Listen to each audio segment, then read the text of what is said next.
We have a pizza on the way, and sitting out here trying to think of something to vlog about because I've got all this time and nothing on my mind. It's awesome, kind of, but and I put this whiteboard out here to draw things on or to think on, and I don't work that way. I don't do whiteboards. But it's out here now, so we occasionally draw stuff. It goes back and forth with the family. We draw stuff out there for each other to see. It's kind of cute.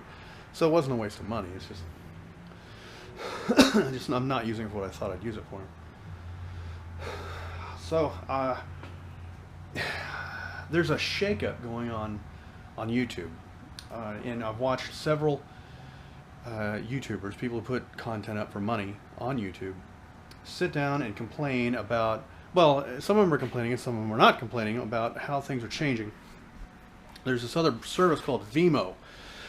The way advertisement is starting to work on YouTube, it's actually driving people away from it as a platform to watch shows on.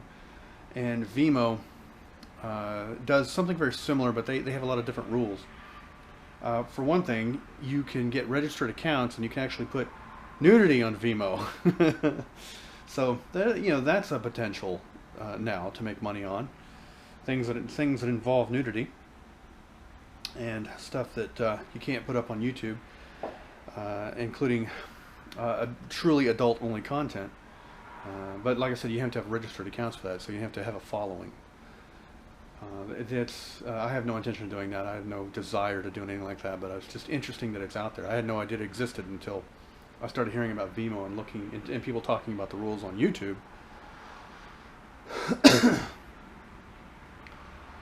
There's a lot of different services that tried popping up that made things more convenient to put up content, to create content.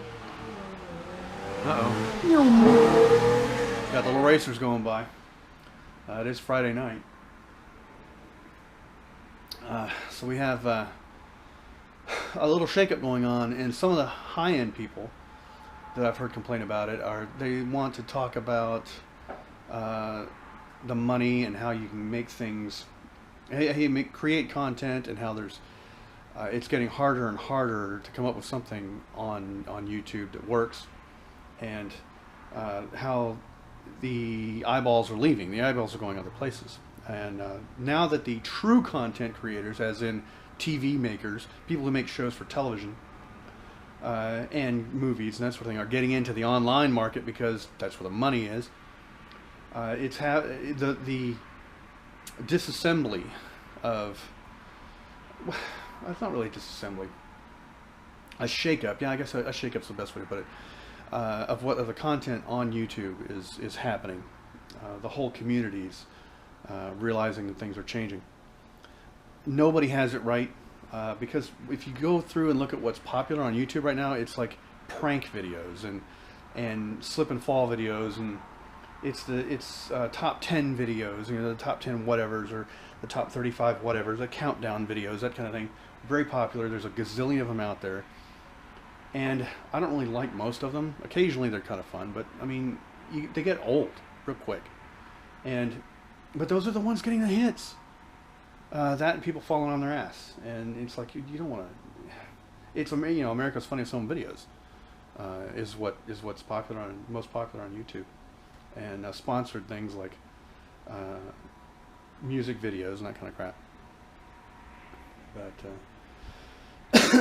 they tried going through a little while ago and clearing out all the bots, because what people were doing is they had networks set up. I don't know how they do it, but they had networks set up, and they'd have thousands of computers all over the world would sit there and watch their videos in fake time. They actually download the video to someone's computer and pretend like the computer was watching it, when really it's just somebody's computer sitting in a room somewhere that they left on, got infected with this virus or whatever you call it, and now they're sitting there watching YouTube videos and getting fake hits on video, on YouTube.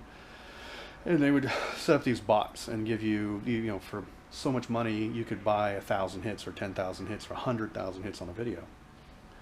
And they went through and cleared out a bunch of those because they figured out formulas that would find them. And so I'm sure they didn't get them all, but they did knock quite a few of them down.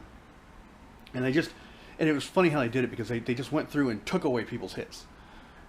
So you had no idea when you were going in to going into this shakeup, whether or not your video was going to be one of the ones that got hit. You know, whether your video, if you had bots watching your video for whatever reason, and they were trying to get rid of people deliberately shaking out the numbers. And I guess it worked, because several channels just, you know, vanished off the scene. One time I've had someone basically download my video and re-upload it with their information on it, trying to copy my video. And I found it, and I flagged it as violating my copyright, and sure enough, it got taken down. It was awesome. There's one I have called, it's my most popular video ever, and it is Why Do Fishermen Use Polarized Sunglasses? And it gives an example and turns the glasses sideways, knows that. And somebody downloaded it and copied it and put their information on it, and they were trying to make money off of it, and I flagged it, and they took it down. I couldn't believe it. The system worked, for me anyway. And I've had people try to flag my videos, but I think that was, what they were doing is they were going through the comments on someone else's videos, and they were finding people who had content uploaded to the system, and they were flagging their videos in order to get them, in order to retaliate if you defended someone.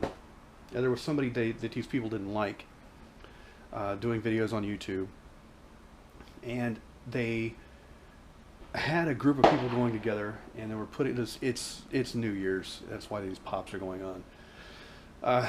They had people who were going through and finding people who were defending this person and attacking their videos by using the tools of YouTube against them. And I never had one of my videos taken down, but I have a couple of them flagged for copyright violation. I'm like, what copyrighted information is on here? Show me the copyrighted information, and, you know, let me defend myself. And it would get reviewed somehow, and it would go back. And they never did get a real copyright violation against my channel, because I think somebody actually has to review it for that to happen, but it takes time. And the fact is, I'm not monetizing my videos. So they don't take anything down if you're not monetizing them. They wait until they can prove, you know, you're innocent until proven guilty if you're not monetizing it. So apparently, at least this is the way it worked a couple of years ago. So I don't think my channel ever got a flag against it, but somebody tried to. And it was really annoying, and it was scary, because, you know, you have this person, you have no idea who it is. It could be anyone on earth with an internet connection could be attacking you, and it's just bullshit. And you go to places like Vimeo and stuff like that, and if you're a paid up producer on Vimeo, from what I understand, they will actually defend you, and they say, okay, you get it. Somebody says you're violating their copyright. Let's take it to court and see who's violating whose copyright.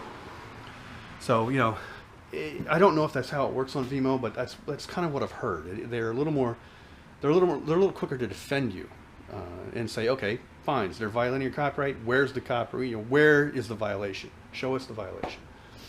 So let's hope that's really how it works, at least on some of these systems, because the way it's working right now, man, anything you put up is suspect. And they just have bots out there running constantly, combing everything that gets uploaded and saying, no, throw this out, throw this out, throw this out. And they don't care, because they don't give a shit about if you get your content put on the internet. They're so worried about protecting their stuff, they'd rather flag a million videos that have nothing to do with their copyright, because there's no punishment. There's no downside for them to flag 1,000 videos that have nothing to do with a violation of copyright if they think they're going to catch one person who is actually violating their copyright.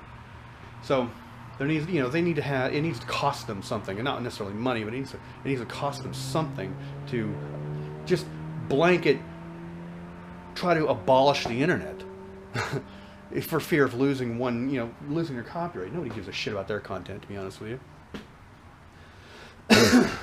So something's got to give. People are being frightened away from becoming. It's the same thing it always is. What you have is a bunch of big players who finally got around to becoming part of this scene, becoming part of the online content scene. And what's happening is they're trying to just bully their way into being the top dog. Okay, and what's happening is there's some blowback now. It turns out, you know, people get sick of it after a while, and enough people come forward and say, look, we don't want it to work this way anymore. We want a set of rules that actually get followed. and we want to know what's coming, want to know what to expect, and we want to have a say in how things are done, and that's what's starting to happen. And both sides are getting a say, is what the problem is. I mean, you got the big dogs coming in, the old school content creators, and then you got the new school content creators who are making a lot of money for these companies, the media companies, and it's like, well, shoot, whose rules do we follow? Well, they're making it up as they're going along right now, and it's a mess. I think 2016 is going to be an interesting year because there's going to be a shakeout of online content between the government coming in and saying nobody can use encryption anymore, and we have to have access to everyone's files and all this kind of stuff all the time, regardless of whether you're good, bad, or ugly or whatever. There's going to be a shakeout somewhere, and I'm worried that there's going to be a backlash of the average. Because I hate to tell you this, but if the average American citizen says no more and they vote that way, it'll be no more. And it's scary that that the government has that power, wants that power, uses that power, and yet needs that power. They need some kind of ability to track the bad guys. But the thing is, there has to be a balance. And it's not just the government, it's the big dog content creators finally waking up and thinking, holy crap, there's a lot of money we're losing by not being in charge of all this. So I imagine there's going to be some sort of shakeup and buyout, or I don't know, something's going to give. Something's got to snap, because it ain't working the way it is right now.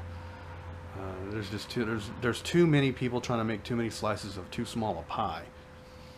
And I don't know, maybe in the next few years you're going to see something about online advertisement.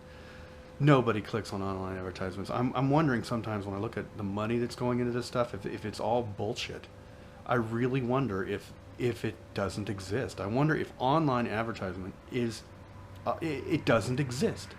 If all this money getting dumped into it is just getting dumped into it, and it's people making up their own numbers, and somehow it's kind of working. I don't know. It just seems like it's a load of shit. And I haven't figured out what the catch is. I haven't figured out who's reading this stuff, who clicks on these ads. I have never deliberately clicked on an online ad in my life, and I know a lot of people who haven't. So I don't know. Anyway, it's going to be an interesting couple of years. I have got to get a light out here. This thing is not cutting it. It's a LED light bulb like you get out of a normal deal. I found some cheap. Well, I used to have the work lights, but they all died, and I heard the ballasts on them are more expensive than a new light, so I'm not buying the halogen thing anymore, even though I have some lamps left over here, the bulbs. Well, what's going to happen is I'm going to have to buy some of the LED spotlights. I found some for like 15 bucks, and they claim to be pretty bright. And I've looked at the reviews online. They don't look too bad, but I mean, I can just set them up here and run the 110. There's $10 ones that are 12 volt, and for 15 bucks you get a 110, so you can just plug it straight in the mains. So I might buy a couple of those. And the nice thing about those is the bulbs never wear out. I mean, that's what people were saying. Like, you can run them for thousands of hours, and they're fine. They're just as bright, and you don't ever have to replace a bulb in them. So that should be kind of nice. If we can really get them for 16 bucks, we'll see.